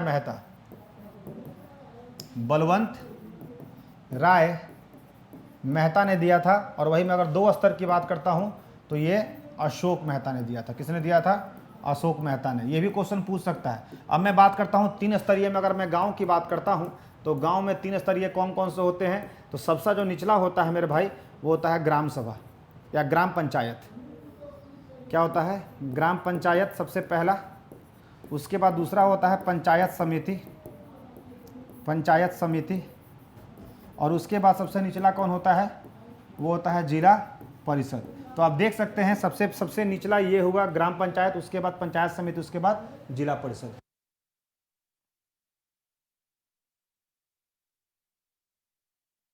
क्लियर है? समझ में आ गया? बलवंत राय। हाँ, एक और थे, ये नाम याद नहीं आ रहा है, कोई दिक्कत नहीं है। सरकारी विद्यार्थी बलवंत राय थे और अशोक मेहता थे, मैंने बता दिया है। 3 स्तरीय बलवंत राय ने दिया है, 2 स्तरीय अशोक मेहता ने दिया है, ठीक है। और पंचायती राज संविधान के भाग किस में आती है? तो सबको जानते हैं पंचायती राज किस भाग में आती है। हाँ, very good very good very good very good. Sanraj Santosh जुड़ चुके हैं और सभी लोग का स्वागत है मेरे भाई। सभी लोग ताबड़तोड़ बैटिंग करेंगे। अब ये सेशन डेली मेरे 3 बजे रहेगी, तो 3 बजे आप लोग जुड़ जाइएगा, क्योंकि सुबह में थोड़ा सा टाइम नहीं दे पाता हूँ, थोड़ा सा कुछ ऑफलाइन भी बैचेज हमारे रहते हैं, जिस कारण से मैं क्लास नहीं दे पा रहा था। लेकिन ये टाइम गर्मी के टाइम में बहुत बढ़िया है। हालांकि आज तो बारिश हो गई है और मौसम काफ़ी खुशनुमा है। पढ़ाने वाला मौसम तो नहीं है, लेकिन घूमने वाला मौसम था। लेकिन क्या करें, फिर भी थोड़ा सा घूमना छोड़ना पड़ेगा। हाँ, 40 बहुत बढ़िया। तो ग्राम पंचायत हो गया। नेक्स्ट क्वेश्चन में आते हैं मेरे भाई। भारत के संशोधित ध्वज संहिता के अनुसार भारतीय राष्ट्रीय ध्वज का तिरंगा अब डैश और मशीनों द्वारा मदद से बनाया जाएगा। आपको पता होगा, पहले जो मैं ध्वज की बात करता हूं, भारत का पहले जो तिरंगा था, तिरंगा पहले या तो रेशम से या फिर ऊन से बनता था। लेकिन अब जो संशोधन हुआ है, अब जो है वहाँ पर पॉलिस्टर भी चल सकता है, और ये polyester will be the answer, ठीक है। और अभी भारत में जो ध्वज का संशोधन हुआ है, संशोधन में कहा गया है कि पहले ये रेशम से बनते थे या फिर ऊन से बनते थे, लेकिन अब जो है संशोधन में इसको पॉलिस्टर का ये बना सकते हैं ड्यूरेबल मोड में चलने के लिए, ठीक है। उम्मीद करते हैं कि सारे बच्चे सेशन को एंजॉय कर रहे होंगे। पॉलिस्टर बहुत बढ़िया, विवेक गुप्ता 15 का पॉलिस्टर, बहुत बढ़िया। चलिए नेक्स्ट क्वेश्चन में आते हैं। जिस क्वेश्चन में डीएनए करना रहेगा मैं वहाँ पर करूँगा मेरे भाई, कहीं से कोई दिक्कत नहीं है। नेक्स्ट, यहाँ पर 7 टीलों का शहर, अगर यही टीलों की जगह टापू हो जाता तब क्या होता, और अगर टीला पूछा है तब क्या होगा? जल्दी बताइएगा। 7 टीलों का शहर किसे कहते हैं, और अगर 7 टापू का, तो ये क्वेश्चन आता है 7 टापू का शहर, तो हम मुंबई कहते हैं, मुंबई को कहते हैं 7 टापुओं का शहर। लेकिन 7 टीलों का शहर किसे कहते हैं मेरे भाई? तो 7 टीलों का शहर रोम को कहते हैं, वही न्यूयॉर्क को कहते हैं ऊंची इमारतों का शहर। ऊंची इमारतें भारत में नहीं, पूरे विश्व में सबसे ऊंची इमारतें, पूरे विश्व में सबसे ऊंची इमारतों का शहर न्यूयॉर्क कहा जाता है। उसके बाद बेल्जियम को कहा जाता है कॉकपिट ऑफ यूरोप कहा जाता है। क्या कहा जाता है? कॉकपिट ऑफ यूरोप कहा जाता है, ये भी याद रखिएगा। बेल्जियम को क्या कहा जाता है? कॉकपिट ऑफ यूरोप कहा जाता है, कॉकपिट ऑफ यूरोप कहा जाता है। अब ऐसे क्वेश्चन एग्जाम में आ जाएंगे मेरे भाई, तब तो कहीं ना कहीं दिक्कत हो जाएगा। और अगर 7 टीलों पूछ लिया तो क्या होगा मेरे भाई? 7 टीलों पूछ लिया तो रोम हो जाएगा, टापू पूछ लिया तो मुंबई हो जाएगा, ठीक है। चलिए, सैन फ्रांसिस्को को क्या बोलते हैं बताइएगा? सैन फ्रांसिस्को को क्या बोलते हैं बताइएगा, जल्दी जल्दी बताइएगा। सैन फ्रांसिस्को का उपनाम क्या है? ये सब उपनाम है जो दिए जाते हैं, अगर याद है तो बताइएगा। चलिए नेक्स्ट क्वेश्चन में आते हैं। नेक्स्ट क्वेश्चन यहाँ पर यह है, कौन से यूरोपीय यात्रियों ने भारत और चीन की यात्रा किया था? तो इसके नाम पर एक बस भी आता है। कौन सा यूरोप से आया था जो भारत और चीन की यात्रा किया था? फ्रांसिस्को बर्नियर आया था, अल बरूनी आया था, या फिर इबन बतूता आया था, या फिर मार्को पोलो आया था? हाँ जल्दी बताइएगा। इबन बतूता तो अलग था, सबको जानते हैं इतिहास में इबन बतूता के बारे में। जल्दी बताइएगा कौन सा यूरोपीय जो यूरोप में था? हाँ, इटली का था। यूरोप में भी बता देते हैं कौन सा मेरे भाई? तो यूरोप में भी वो देश का नाम रखना इटली। अब इटली में सोनिया गांधी मत बता देना। सिटी ऑफ गोल्डन सिटी, हाँ बहुत बढ़िया विवेक गुप्ता। सैन फ्रांसिस्को बोलते हैं सिटी ऑफ गोल्डन सिटी, बहुत बढ़िया। सिटी ऑफ गोल्डन सिटी, बहुत बढ़िया, क्या बात है, बहुत बढ़िया। सिटी ऑफ गोल्डन गेट भी बोलते हैं, सिटी बोलते हैं, कोई दिक्कत नहीं है। हाँ, मार्को पोलो, मार्को पोलो जो था वो इटली का था, जो भारत और चीन की यात्रा किया था। और इटली की अगर मैं बात करता हूँ तो मैं बात करता हूँ मार्को पोलो का, तो मार्को पोलो के नाम से भारत में एक बस भी आता है, महिंद्रा की एक बस आती है जिसमें लिखा था मार्को पोलो, ठीक है, मार्को पोलो। जो बच्चे नए हमारे चैनल पर आ रहे हैं, बताना चाहता हूं बिहार विधानसभा का पूरे भारत में एक तरफा ऐसा चैनल है जहां पर आपको बेस्ट कंटेंट दिए जाते हैं। सो अगर आप इस चैनल पर जुड़ते हैं तो आपका बिहार विधानसभा हो, परिषद हो, एसओ का कोई भी लेवल का, मतलब कोई भी डिपार्टमेंट का एसओ का एग्जाम हो, क्रैक होगा, इस बात की गारंटी है। क्योंकि बिहार विधान परिषद में मैंने सफलता दिलवाया है, इस बार सभा में दिलवाना है। ठीक है, चलिए सर बिहार विधान परिषद का कल कुछ पता करके बताइएगा, कल एग्ज़ाम का रिलेटेड। बिहार विधान परिषद का तो अभी जस्ट इसके बाद ही मेरा सेशन है मेरा भाई। बिहार विधान परिषद का इसके बाद ही मेरा सेशन है। हो सकता है कि 5:30 में उसका सेशन मैं ले लूँ, उसके बारे में भी अपडेट मिल चुका है। मैं अपडेट आपको दूंगा, कहीं आपको परेशान होने की आवश्यकता नहीं है, क्योंकि जाहिर सी बात है मैं आपके साथ जुड़ा हूँ तो एक भाई वाला रिश्ता है, और भाई कभी भी दूसरे भाई को मुसीबत में तो छोड़ कर नहीं भागेगा। ठीक है, हाँ, जो भाग गया वो विभीषण है, जो रह गया सो वो लक्ष्मण है। ठीक है, चलिए नेक्स्ट क्वेश्चन की बात करता हूँ मेरे भाई। नेक्स्ट क्वेश्चन यहाँ पर ये है, भारत का सबसे छोटा केंद्र शासित प्रदेश जो है वो कौन सा है? तो मैं बता दूं यहाँ पर केंद्र शासित प्रदेश सबसे छोटा की मैं बात करता हूँ तो वो 36 द्वीपों से बना है। ये बता सकते हैं 36 द्वीपों से बना है, उसका नाम बता दीजिएगा। और मात्र उसकी अगर मैं लेंथ की बात करता हूँ, उसकी पूरी एरिया की बात करता हूँ, क्षेत्रफल की बात करता हूँ, तो उसका एरिया मात्र 32 किलोमीटर ही है। जी हाँ दोस्तों, मात्र 32 किलोमीटर में है। ठीक है, और उस केंद्र शासित की जो राजधानी है वो कावारती है। मैं आपको इतना बता दिया। अब अगर कोई नहीं बता पाया तो सबसे बड़ा मूर्ख है, अपने गाल में 2 गो झापड़ मारना, कहना कि काहे मारे। जो नहीं बता पाया, गाल में 2 झापड़ पट से मारना, जब गाल झंझनाहट होगा। तो एक है ना, ये पिल्स क्यों लेते हैं? क्योंकि इस पिल से मुझे झंझनाहट, कपकपाहट, झंझनाहट, कपकपाहट, फरफराहट, गुड़गुड़ाहट से मदद मिलती है। ठीक है, चलिए। हाँ, लक्षद्वीप अभी मोदी जी हाल ही में लक्षद्वीप में गए थे, जिस कारण से लक्षद्वीप में टूरिज्म का काफ़ी प्रमोशन बढ़ गया है। बहुत ही खूबसूरत जगह है। ठीक है, जो लोग दिल भेज रहे हैं, दिल से शुक्रिया। चलिए नेक्स्ट क्वेश्चन की ओर बढ़ते हैं मेरे भाई। सभी लोग ताबड़तोड़ बैटिंग कीजिएगा। भारत सरकार द्वारा पर्यावरण के प्रशिक्षण अधिनियम कब पारित किया गया? सेम वही क्वेश्चनवा को दे दिया है, 1986 में किया था। लेकिन यूएन ने कब किया था? तो यूएन की मीटिंग हुई थी 1972 में। कहाँ हुआ था? स्टॉकहोम। स्टॉकहोम किसकी राजधानी है? जल्दी बताइएगा, स्टॉकहोम किस देश की राजधानी है? भाई नहीं, गुरुदेव है। जहां हम लोग भटकेंगे वहां आप राह दिखाते हैं। बिल्कुल सरकारी विद्यार्थी। देखो, अपना अपना होता है ना, एक इंसान किसी का भाई होता है, किसी का पति होता है, किसी का मामा होता है, किसी का चाचा होता है, किसी का गुरुदेव होता है, किसी का गुरु होता है। तो बस वही बात है, जिसने जैसा मुझको समझ लिया हम उसी की तरह हो जाते हैं। कहा जाता है ना कि मशहूर होने की ख्वाहिश नहीं मुझे, बस आप हमें जानते हैं, इतना काफ़ी है। ठीक है, तो अगर आप लोग मुझे जानते हैं बस इतना काफ़ी है। बाकी तो दुनिया का मुझे फ़र्क नहीं पड़ता है। मैं वो नहीं हूँ जो पैसे देकर बोलूँ कि मेरा पेड प्रमोशन करो। खुद से अपना जो भी कंटेंट रहता है वो डालते हैं। आप लोग का प्यार है जो आप लोग मुझे खोजते खोजते सही जगह आ गए। क्योंकि जाहिर सी बात है, हीरे का जो सही परख है वो जौहरी जानता है। आप लोग जौहरी हैं, जिसलिए आप हीरे की तलाश में खोजते खोजते मेरे पास आए। ठीक है, रिपीट हो गया क्वेश्चन ये सर। हाँ, रिपीट हो गया, इसलिए मैंने डायरेक्ट मार दिया। हाँ, स्वीडन। बहुत बढ़िया मेरे भाई, स्वीडन को राजधानी जो है वो स्टॉकहोम है। और स्वीडन को विश्व का स्वर्ग कहा जाता है। स्वीडन को विश्व का स्वर्ग कहा जाता है। विश्व का सबसे खूबसूरत कोई देश है मेरे भाई तो वो स्वीडन ही है। और मैक्सिमम देश जो है वो अपना जो कहीं ना कहीं मुख्यालय है वो स्वीडन में ही रखते हैं, स्टॉकहोम में रखते हैं। ठीक है, बहुत बढ़िया। चलिए, जो बच्चे इस चैनल पर पहली बार हैं, फटाफट चैनल को सब्सक्राइब करके बेल आइकन हिट कर ले, क्योंकि दोबारा आपको ये मौका नहीं मिलने वाला है। अगर आज सब्सक्राइब कर लिए तो हमेशा से आप हमारे साथ जुड़े रहेंगे, और अगर छूट गया तो फिर आपको मौका नहीं मिलेगा। नेक्स्ट क्वेश्चन आपके सामने है मेरे भाई। सरदार सरोवर बांध किस नदी पर बना हुआ है और किस जगह पर बना हुआ है? बताइएगा, कौन से नदी पर और कौन से शहर में और कौन से जिला में? चलिए, 3 क्वेश्चन आपके सामने हैं। और कितनी इसकी लंबाई है? लंबाई कोई बता सकता है? चलो फटाफट, नर्मदा। आपको पता होगा मेरे भाई, नदी की बात करते हैं तो ये नर्मदा नदी पर है। जिला भी नर्मदा ही है, और शहर जो है वो कावड़िया है।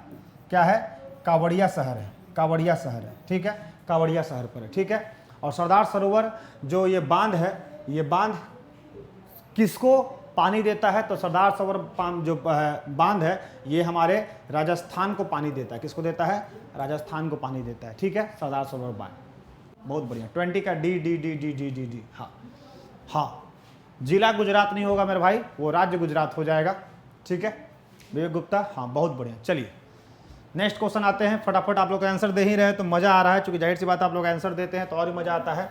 सिंधु घाटी का वो कौन सी बस्ती है जहाँ जुताई वाले खेत के प्रमाण मिले हैं? खेत जहाँ पर है तो पता होगा सिंधु घाटी हमारी भारत की सबसे पुरानी सभ्यता है।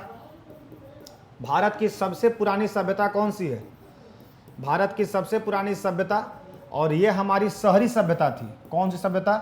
पहला शहरी बना, फिर भारत ग्रामीण बना, और फिर भारत क्या बना? शहरी बना है। तो समझ सकते हो हमारा इतिहास शहरी सभ्यता पर था। उस समय लोग ईंटों के घर में रहते थे, ड्रेनेज सिस्टम था, नहाने के लिए बाथ सिस्टम था, टब था, सब कुछ था।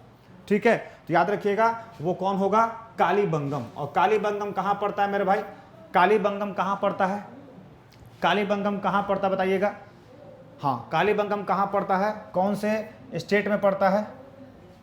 जल्दी, कालीबंगम, बहुत बढ़िया। कालीबंगम कौन से स्टेट में पड़ता है बताइएगा जल्दी से मेरे भाई। कालीबंगम का स्टेट बता दीजिए फटाफट जल्दी से। कालीबंगम कौन सा स्टेट में पड़ता है? कालीबंगम कहाँ पड़ता है? कालीबंगम पड़ता है राजस्थान, आरजे। चलिए नेक्स्ट क्वेश्चन, व्यास सम्मान प्रतिवर्ष कौन सी सभ्यता के द्वारा दिया जाता है? यानी कौन सी फाउंडेशन व्यास सम्मान को दी जाती है?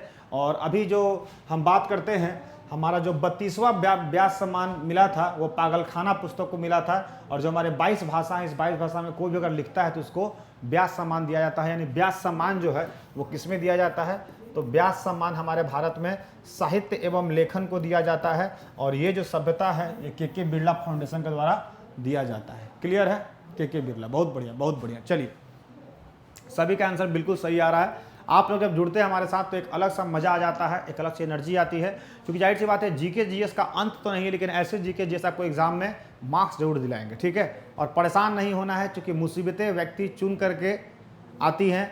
जो इसको झेल गया वो महान बना, जो इसको कह सकते हैं ना कि इसके आगे झुक गया वो एक तरह से अपना वर्तमान और भविष्य दोनों खराब कर लेता है। ठीक है, चलिए नेक्स्ट क्वेश्चन की बात करते हैं मेरे भाई। हीराकुंड डैम जो कि दुनिया का सबसे बड़े बांधों में से एक है, सबसे बड़े बांधों में एक है, कौन सी नदी पर है? तो आपको पता होगा हीराकुंड डैम जो है वो महानदी पर पड़ता है, महानदी पर पड़ता है। और महानदी अमरकंटक से निकलती है। हीराकुंड डैम जो है ये दुनिया का सबसे बड़ा बांधों में से एक है। लेकिन अगर मैं बात करता हूँ हीराकुंड डैम की तो याद रखिएगा ये मुख्य रूप से हीराकुंड डैम जो है ये उड़ीसा, कहाँ? उड़ीसा में है। क्लियर है? कौन से राज्य में है?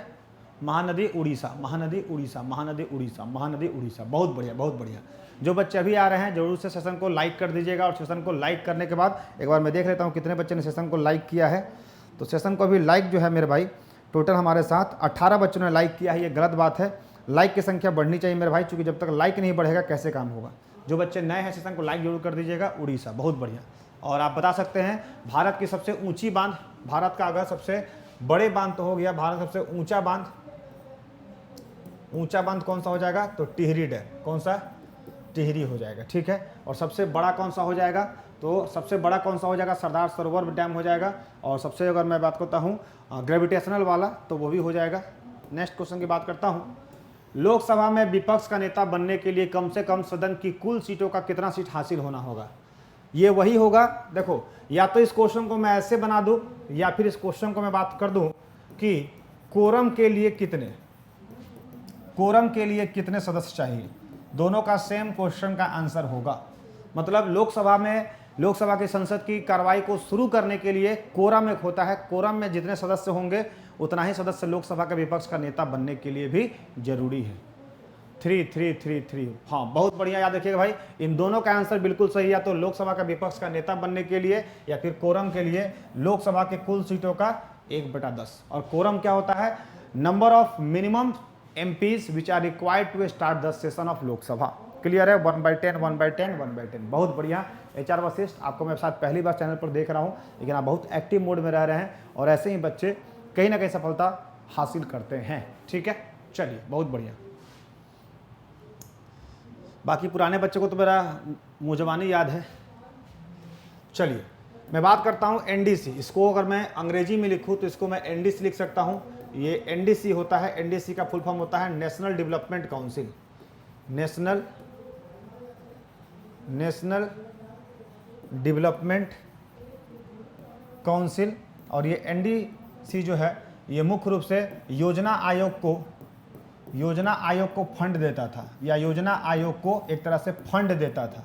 क्या देता था? फंड। और इसकी स्थापना कब हुई थी मेरे भाई?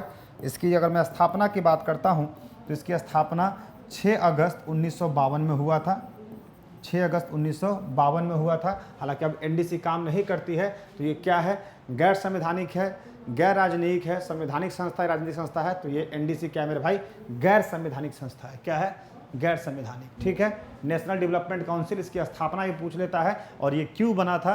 तो एनडीसी योजना आयोग के जितने भी फंड थे उनको कितना पैसा चाहिए उसको देने के लिए बना था। इसका एक तरह से फंड अप्रूवल वाला बॉडी था। ठीक है, जिसकी स्थापना 6 अगस्त 1952 को हुई थी। उम्मीद करते हैं सही बच्चे सेशन को एंजॉय कर रहे होंगे। ठीक है, हाँ सर, जनवरी से आपका चैनल देख रहा हूँ, बट ऑफलाइन 2 बार रिवीजन भी कर चुकी हूँ। HR वशिष्ठ, आप लड़की हैं? नहीं, अच्छा, कर चुका हूँ। ठीक है, लड़का है, हमको लगा कर चुकी हूँ लग रहा था। हाँ, बहुत बढ़िया। जनवरी से भी चैनल को फॉलो कर रहे हैं तो काफ़ी लंबा टाइम हो गया, कहीं ना कहीं ये अप्रैल चल रहा है। और अगर 2 बार देख चुके हैं पूरे वीडियो को तो सही में दिल से सैल्यूट ऐसे बच्चों को, दिल से सैल्यूट ऐसे बच्चे को जो काबिल तारीफ मेहनत कर रहे हैं। और ऐसी मेहनत हमेशा आपको लाइफ में आगे बढ़ाएगी। ठीक है, D D D D D D, बहुत बढ़िया। चलिए, उत्तर भारत के सबसे पुरातन पंचायत मंदिरों में से एक के रूप में पहचाने जाने वाले प्रसिद्ध गुप्त काल के दशावतार मंदिर कहाँ स्थित है? बहुत बढ़िया क्वेश्चन है मेरे भाई। इसका आंसर कौन देगा? जल्दी से इसका आंसर दीजिएगा। उत्तर भारत के सबसे पुराने, अगर मैं बात करता हूँ पंचायतन मंदिरों में से एक के रूप में पहचाने जाने वाले प्रसिद्ध गुप्त काल के दशावतार किसके भैया? तो विष्णु के रूप है, यानी विष्णु का मंदिर। जल्दी बताइएगा इसका आंसर क्या होगा? जल्दी से फटाफट। 4 ऑप्शन है आपके, नचना कुठारा, भीतरगांव, तिगवा या फिर देवगढ़। और ये कहाँ पर है, किस राज्य में है, यही बता दीजिएगा जल्दी से। 26 का डी। बहुत बढ़िया, बहुत बढ़िया। देवगढ़। और देवगढ़ किस राज्य में पड़ता है? आप लोग राज्य का भी नाम बताइएगा जल्दी से। विवेक गुप्ता, देवगढ़ कौन से राज्य में पड़ता है? संतोष राज्य। देवगढ़, बहुत बढ़िया। देवगढ़ कौन से राज्य में पड़ता है बताइएगा? देवगढ़ जो है वो कौन से राज्य में पड़ता है यही बताना जरूरी होगा, क्योंकि गुप्त काल का वहाँ प्रभाव तो जरूर देखने को मिला होगा। जल्दी फटाफट।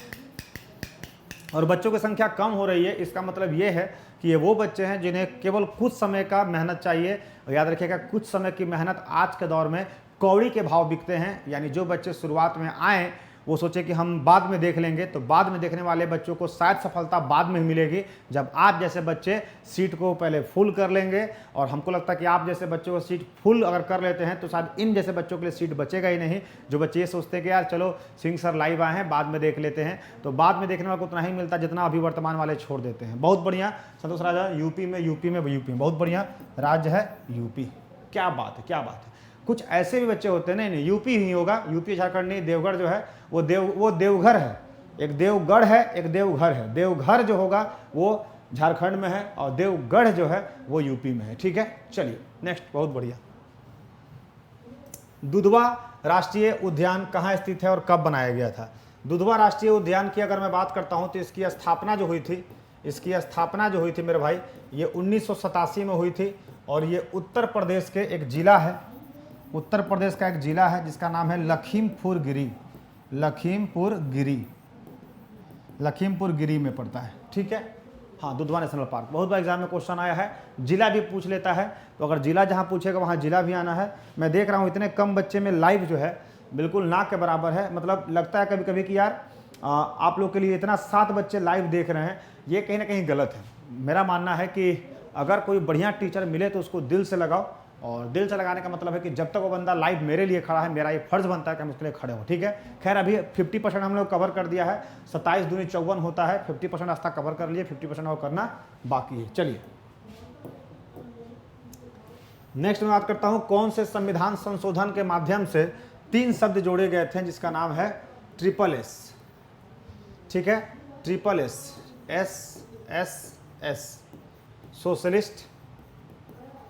सोशलिस्ट, पंथ निरपेक्ष, सोशलिस्ट, सोवरेन सोवरेन और सेकुलर।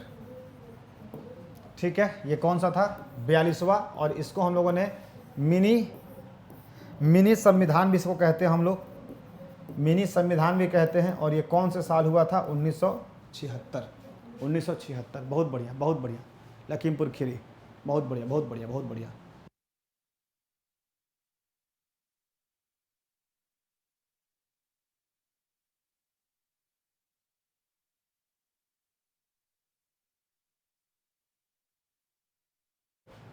क्लियर है?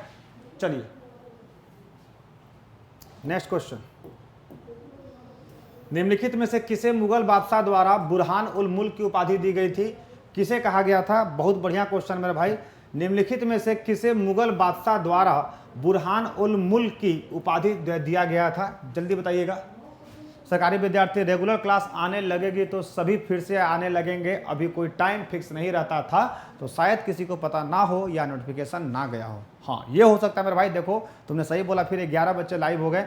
जो बच्चे मेरे इस चैनल को देख रहे हैं, मैं उनको सरकारी विद्यार्थी की तरफ से बोलना चाहता हूँ कि अब क्लास जो है वो डेली हमारी बिहार विधानसभा एसओ की शाम में 3 बजे से होगी। तो सभी आप लोग 3 बजे लाइव जुड़िएगा, और जो नए हैं वो चैनल को सब्सक्राइब करके बेल आइकन हिट कर लीजिएगा। ठीक है, याद रखिएगा। हाँ, सादत खां को यह उपाधि दी गई थी, और किस बादशाह ने दिया था? किस बादशाह ने दिया था? आप मुझे ये बताइएगा, किस बादशाह ने दिया था? जल्दी से। Next question. जहांगीर ने मुख्यतः निम्नलिखित में से किस कला को संरक्षण दिया था? जहांगीर, इसको हम लोग न्याय का शासक कहते थे। इसको हम लोग न्याय का शासक कहते थे। न्याय का शासक का मतलब होता है मेरे भाई, ये अपने घंटी बनवाया था। आपको पता होगा, ये अपने दरबार में घंटी बांधता था कि अगर किसी व्यक्ति को रात में न्याय चाहिए और अगर मेरे कक्षपाल आपको आने नहीं दे तो आप बाहर से एक रस्सी को खींच दीजिए, मुझे मालूम चल जाएगा कि कोई फरियादी आया है और मैं रात में ही उठ करके उसको न्याय दिला दूंगा। चूँकि कहा जाता है कि जस्टिस डिले जस्टिस डिनाई, न्याय देर से मिलना न्याय ना मिलने के बराबर होता है, इसलिए इन्हें न्याय का शासक कहा जाता है। हालांकि जहांगीर की मैं बात करूं तो व्यक्तिगत तौर पर इन्होंने ही मुगलों को भारत में, अंग्रेज़ों को भारत में पूरा बढ़ने का मौका दिया, फैलने का मौका दिया। अगर शायद ये उस समय रुक जाते तो कहीं ना कहीं भारत में आज अंग्रेज़ों का 3.5 साल शासन नहीं होता। ठीक है, याद रखिएगा। चित्रकला, जहांगीर किसके लिए फेमस है? चित्रकला के लिए। ठीक है, चित्रकला, एक अच्छे आर्ट के भी ये काफ़ी शौकीन थे मुगल बादशाह। बहुत बढ़िया, चित्रकला चित्रकला चित्रकला, बहुत बढ़िया। हाँ, और उसका औरंगजेब होगा सादत खां वाला। बहुत बढ़िया। चलिए, मुगल बादशाह, चित्रकला। ठीक है, चलिए। अरुणाचल प्रदेश में ब्रह्मपुत्रा नदी को किस नाम से जाना जाता है? उसको 2 नाम से जाना जाता है। उसका नाम 2 है। 2 नाम का मतलब होता है 2 नाम। एक नाम होता है दिहांग, और या दूसरा नाम होता है सिहांग। वही मैं बात करता हूँ ब्रह्मपुत्रा नदी, तो ये कह सकते हैं विश्व का 9वां बड़ी नदी है। विश्व का ये 9वां बड़ी नदी है, याद रखिएगा। विश्व की ये 9वीं बड़ी नदी है। अगर मैं ब्रह्मपुत्रा नदी की कुल लंबाई की बात करता हूँ तो इसकी लंबाई जो है मेरे भाई वो 2900 किलोमीटर है। 2900 किलोमीटर है। और यही ब्रह्मपुत्रा नदी जो है वो असम में एक द्वीप बनाती है, जो इस द्वीप का नाम है माजुली नदी द्वीप। माजुली, जिसका नाम है नदी द्वीप, भारत की एकमात्र नदी द्वीप बनती है। विश्व का एकमात्र नदी द्वीप बनता है, नहीं कि भारत का, विश्व का एकमात्र नदी द्वीप जिसका नाम है माजुली, जो कहाँ बनता है? असम में, ब्रह्मपुत्रा का द्वारा। लंबाई इसकी 2900 किलोमीटर। 2 बार ट्रेड कंसेशन दिया था जहांगीर ने। हाँ, 2 बार ट्रेड कंसेशन दिया था। यही ट्रेड कंसेशन ने जो है वो अंग्रेजों को फैलने का मौका दिया। शायद मैं होता तो टक टक गोली मार उड़ा देता। ठीक है, चलिए, क्लियर है। किस वैदिक ग्रंथ में वर्ण शब्द का सर्वप्रथम नमोल्लेख है? वर्ण की बात होते हैं तो वर्ण हमारे कौन कौन से थे? तो वर्ण कितने थे? वर्णों की संख्या कितनी थी? तो वर्णों की संख्या मेरे कितने भाई? तो 4 वर्ण थे, ये भी याद रखिएगा। और सबसे पुराना ग्रंथ था। अब आपको ये भी बता देता हूँ, सबसे पुराना वर्ण व्यवस्था आपको याद होगा। वर्ण व्यवस्था कितने थे? 4 थे। कौन कौन से वर्ण थे बता सकते हैं? हाँ, उसको चीन में कहते हैं, चीन में कहते हैं, चीन में कहते हैं टसांग नदी कहते हैं, चीन में टसांग नहीं कहते हैं। हाँ, HR वशिष्ठ जो आपने लिखा ना तसांग, वो चीन में कहते हैं और तिब्बत में कहते हैं, ठीक है। ए, हाँ ऋग्वेद। चार वर्ण होते हैं, चारों वर्ण का नाम आपको याद होना चाहिए। 4 वर्ण कौन कौन से होते हैं? आई स्टूड, हाँ 4 वर्ण होते हैं, 4 वर्ण। बहुत बढ़िया HR वशिष्ठ, मज़ा आता है आप जैसे बच्चों के साथ पढ़ने में और पढ़ाने में, क्योंकि कहीं ना कहीं आप वो बच्चे हैं जो पहले पढ़ चुके हैं, अब हमारी क्लास में सिर्फ पॉलिश के लिए आते हैं, तो वैसे बच्चों को और भी बढ़िया आता है ऋग्वेद। चलिए, 4 तरह के वर्ण सिस्टम कौन थे? तो वर्ण प्रथा पता होगा, पहले के समाज को वर्णों में बांटा गया था और वर्णों को उनके कार्य के आधार पर बांटा गया था, उनके कार्य के आधार पर। चलिए नेक्स्ट बात करते हैं, बंग भंग के बाद कौन सा आंदोलन शुरू हुआ था? तो बंग भंग आंदोलन किससे है मेरे भाई? तो ये बंगाल के विभाजन से है।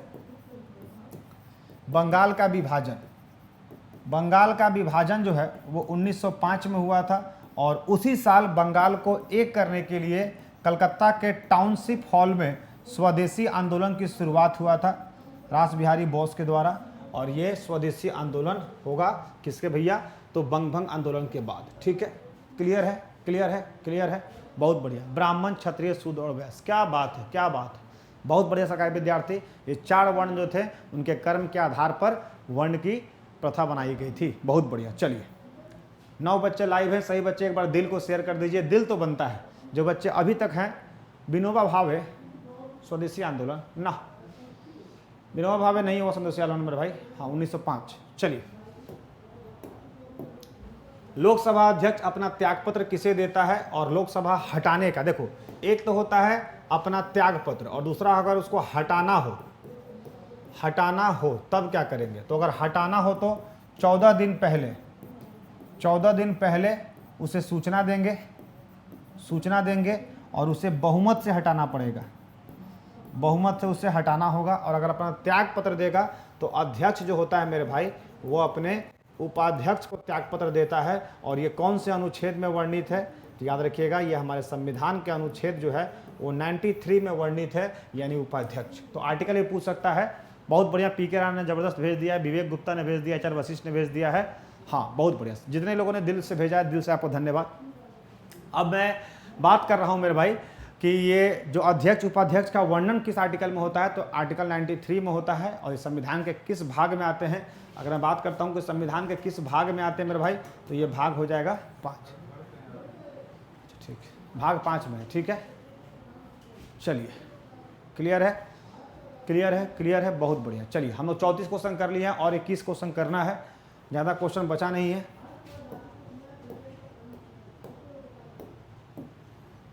भारत के इन राज्यों में किस राज्य की 2 राजधानियां हैं? मैं राज्यों की बात करता हूं, देखो मैं राज्य की बात करता हूं मेरे भाई, तो किन राज्य की बात करता हूं? तो जम्मू कश्मीर तो अभी होगा नहीं, जम्मू कश्मीर अभी मैं बात नहीं कर सकता हूं क्योंकि ये क्वेश्चन पुराना है।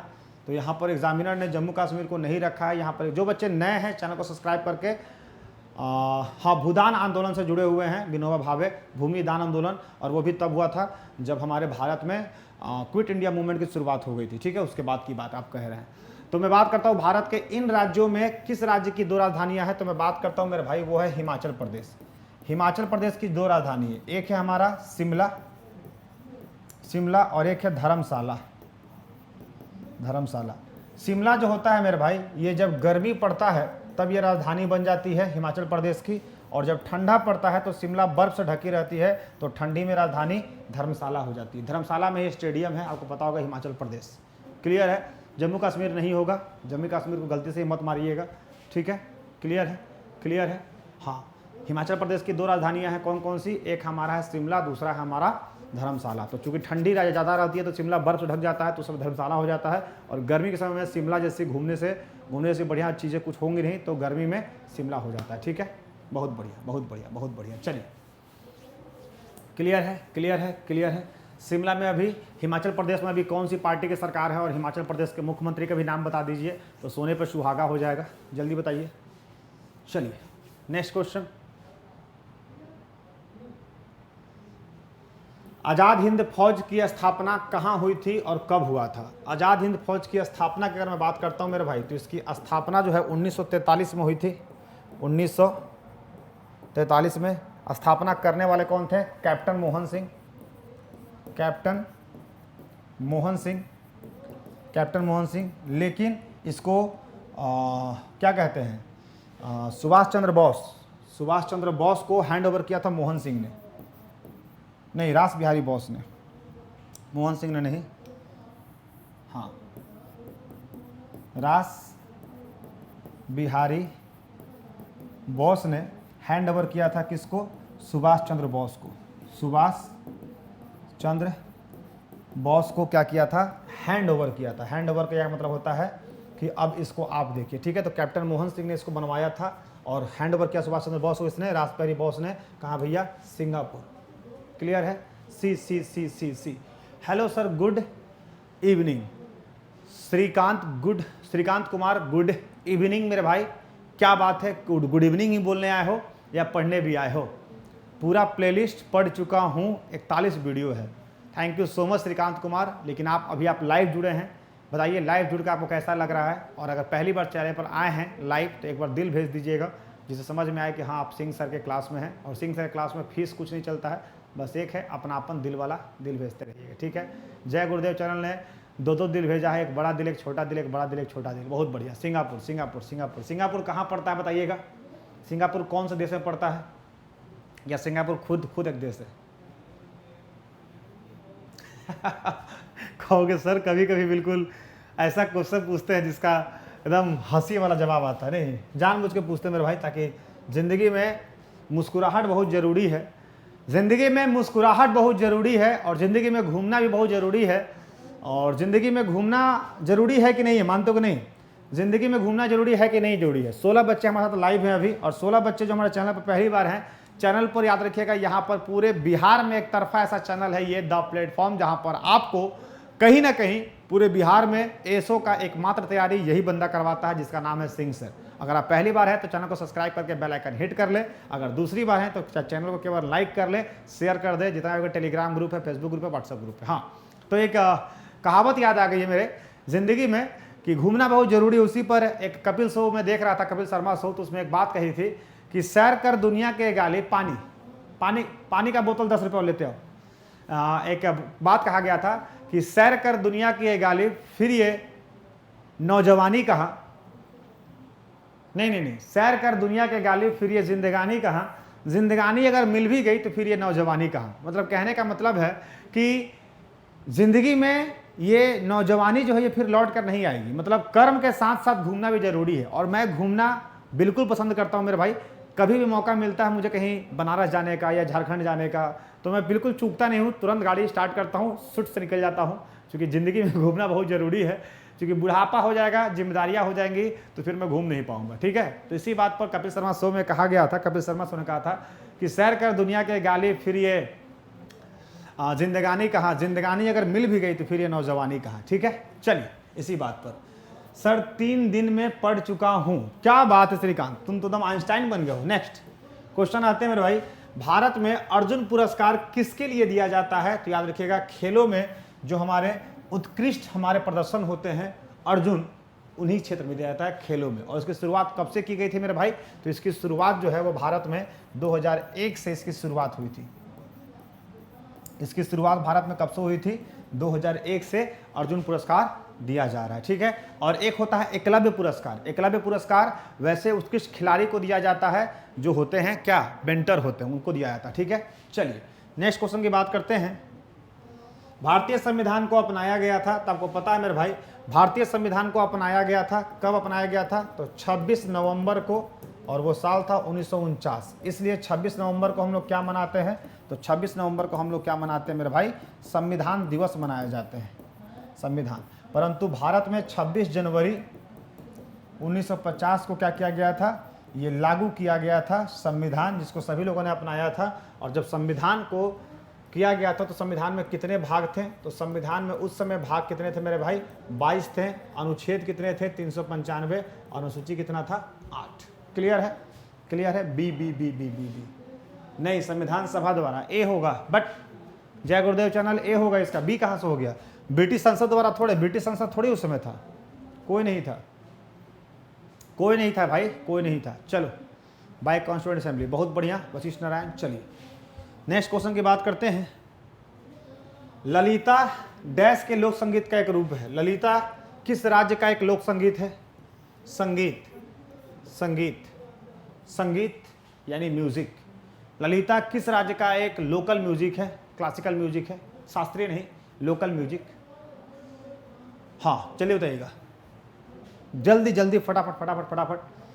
बहुत बढ़िया, ऐसे क्वेश्चन एक आएंगे, आर्ट एंड म्यूजिक से क्वेश्चन आते ही आते हैं। हर राज्य का एक लोक संगीत होता है, एक लोक नृत्य होता है, तो लोक नृत्य से भी सवाल आएंगे और लोक संगीत से भी आएंगे। उम्मीद कीजिएगा कि मेरे पास जब समय रहे तो मैं आपको लोक संगीत और लोक नृत्य का एक अलग से हर राज्यों का करवा दूं 10 मिनट शो में। सी सी सी सी सी महाराष्ट्र, हाँ याद रखिएगा, ललिता जो है मेरे भाई ये महाराष्ट्र का क्या है? लोक संगीत है। बहुत बढ़िया। Dharmendra Kumar BSPCL, good afternoon sir. Good afternoon Dharmendra ji, कैसे हैं? स्वस्थ हैं, मस्त हैं, अपने काम में व्यस्त हैं। याद रखिएगा BSPCL के भी क्लास में आपका ये सेशन आने वाला है धर्मेंद्र कुमार जी, तो आप इस सेशन में भी रह सकें। आपका GK GS यहाँ से भी 99.9% लड़ने के चांसेस हैं, इसलिए अगर आप हैं यहाँ पर तो पूरी लास्ट तक देखिएगा और वीडियो को पूरा लास्ट तक देखिएगा। 38 का A, 38 का A, 38 का A, मैं 39 का C बोल रहा हूँ, ठीक है, बहुत बढ़िया। चलिए, कुछ लोग MP बोल रहे हैं। श्रीकांत MP नहीं होगा मेरे भाई, मध्य प्रदेश नहीं होगा, ललित जो है वो महाराष्ट्र का है, ठीक है। हाँ चलिए नेक्स्ट क्वेश्चन। भारत में स्थानीय सरकार शुरू में डैश द्वारा स्थापित किया गया था और कब किया गया था? भारत में स्थानीय सरकार की शुरुआत अंग्रेजों ने किया था 1882 में, और उसको हम लोग कहते हैं लॉर्ड रिपन। लॉर्ड रिपन को हम लोग स्थानीय स्वशासन का जनक कहते हैं। इन्होंने 1882 में मद्रास में म्युनिसिपल कॉरपोरेशन की स्थापना किया था। म्युनिसिपल कॉरपोरेशन की स्थापना किया था, याद रखिएगा, ये क्वेश्चन आपके एग्जाम में पूछता है कि सबसे पहले स्थानीय स्वशासन की सरकार किसने कहा था? तो लॉर्ड रिपन ने कहा था। और लॉर्ड रिपन को 1882 में मद्रास में क्या किया गया था मेरे भाई? मद्रास में क्या किया गया था? इसको लागू किया गया, ठीक है। चलिए बहुत बढ़िया।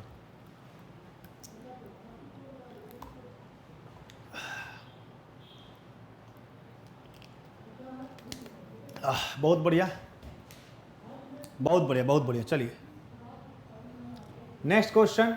अब आ गया साइंस का। 40 क्वेश्चन आपके आर्ट से, 15 क्वेश्चन आपके साइंस बैकग्राउंड से आएंगे। इसका मैं अंग्रेजी अनुवाद कर दूंगा, क्योंकि जाहिर सी बात है बहुत सारे बच्चे इसका अंग्रेजी ही चाहेंगे मुझसे, तो अंग्रेजी कर दिया ताकि आपको दिक्कत नहीं हो। चूँकि साइंस एक ऐसा पेपर होता है जो मैक्सिमम बच्चे अंग्रेजी में पढ़े हुए हैं, जो हिंदी में पढ़े कोई दिक्कत नहीं है।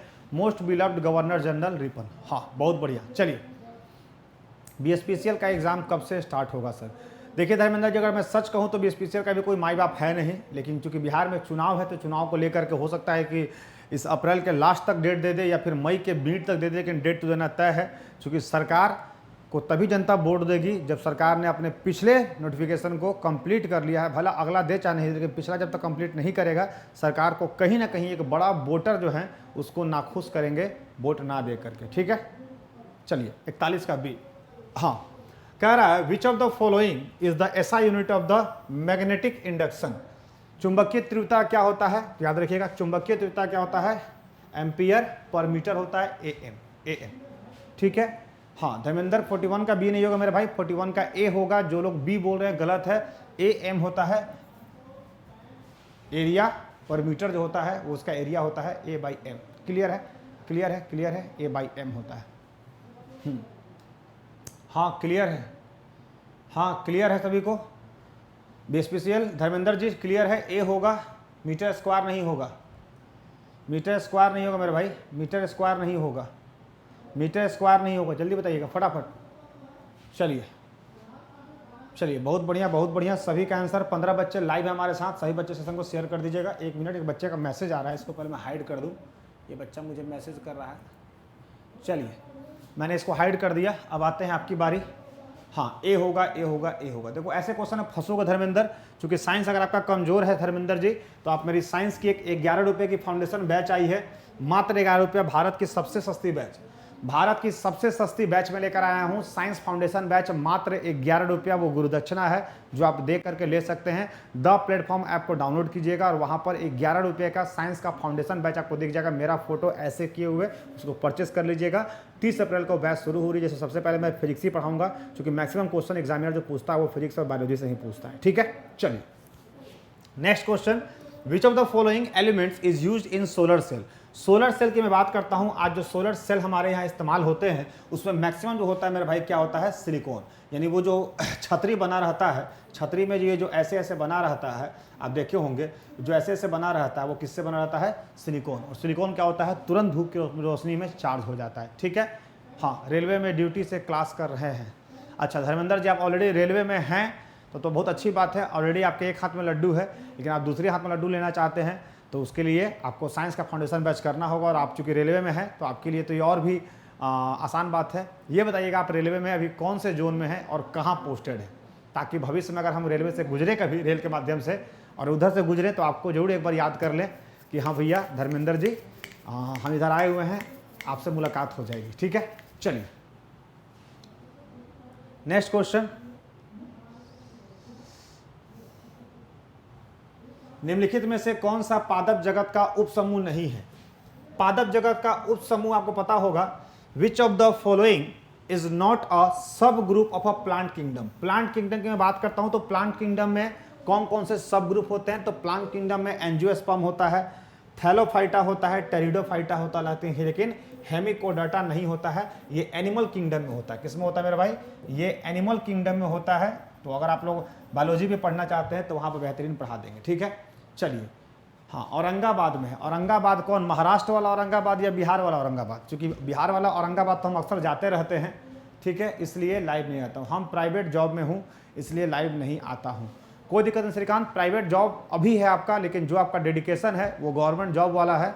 और बहुत जल्द, चूँकि वक्त बदलते देर नहीं लगती है, रेत को ठंडा होने में वक्त नहीं लगता है, वैसे ही आपको भी अगर डेडिकेशन है तो जिस तरह से रेत गर्म से ठंडा होता है, आप भी क्या है प्राइवेट से सरकारी में आ जाइएगा। ठीक है, बस अपने निगाहों को बिल्कुल गिद्ध की तरह रखिए। गिद्ध की तरह मतलब होता है कि एकदम जहां अवसर मिले वहां पर आपको लाइव आना है, जहां नहीं मिले आपको रिकॉर्डेड देख लेना है और सफलता मिलेगी। मैं इस दुनिया में मानता हूं कर्म से बड़ा दुनिया में कुछ नहीं है, क्योंकि कर्म ही आपको लास्ट में आपके वजूद तक पहुंचाता है। अभी यूपीएससी का रिजल्ट आया है, राजस्थान की अगर मैं बात करता हूँ या फिर और क्षेत्रों में, ऐसे ऐसे बच्चे जो भेड़ चलाते थे। सोचो कि भेड़ चलाने वाला व्यक्ति कभी कोई आईपीएस बन सकता है, कभी भविष्य में सोचा नहीं होगा। उसके माता पिता को पता नहीं था कि यूपीएससी जैसा कोई एग्जाम होता है। उसके बच्चे ने 512वीं रैंक आया था, उसको आईपीएस मिला है।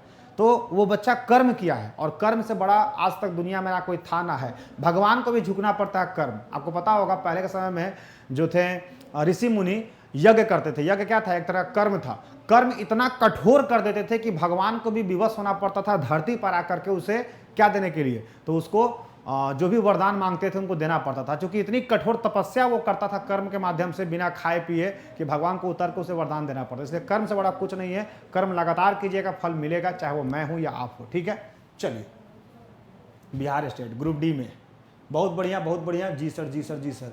रोहित आ चुके हैं हमारे बीच में। हेलो सर, ये वही रोहित हैं जो हमारे पुराने स्टूडेंट रह चुके हैं महिंद्रा में, या कोई नया रोहित है ये बताइएगा?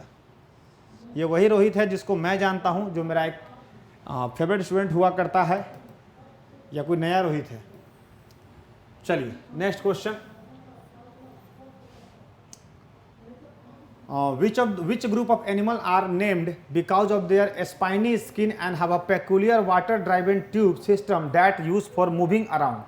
जानवरों के किस समूह का नाम उसकी कांटेदार त्वचा के कारण रखा गया है, और उनमें विशिष्ट जल संचालित नालिका तंत्र पाया जाता है जो उनके चलन में सहायक है? कौन सा है? हेमिकोडाटा है, एस्किनोमेथस है, या इकाइनोडर्माटा है? जल्दी बताइएगा। न्यू वाला रोहित सर, अच्छा न्यू वाले रोहित है तो कोई दिक्कत नहीं है, एक पुराना रोहित भी हमारा था। याद रखिएगा, अगर मैं बात करता हूं यहाँ पर स्पाइनी स्किन की बात करता हूं तो जो भी कांटेदार त्वचा वाले होते हैं उनको हम लोग बोलते हैं इकाइनोडर्माटा। क्या बोलते हैं? इकाइनोडर्माटा। ठीक है, चलिए देख रहे हैं साइंस से कितने बेहतरीन क्वेश्चन आ रहे हैं। विद्युत विभवांतर के लिए निम्नलिखित में से कौन सा सही नहीं है? जहां तक मैं जानता हूं मेरे भाई कि पोटेंशियल जो डिफरेंस होता है, जिसको हम लोग भी बोलते हैं, इसको क्या बोलते हैं? वर्क बाई चार्ज बोलते हैं, W/Q बोलते हैं, यही बोलते हैं। तो W/Q अगर बोलते हैं तो अगर Q यहाँ पर रखते हैं तो W/V हो जाएगा, W/V हो जाएगा। और अगर मैं बात करता हूँ कि क्या बोलता हूँ, लेकिन एक चीज़ नहीं होगा मेरे भाई, ये कभी नहीं हो सकता है, बाकी तो हो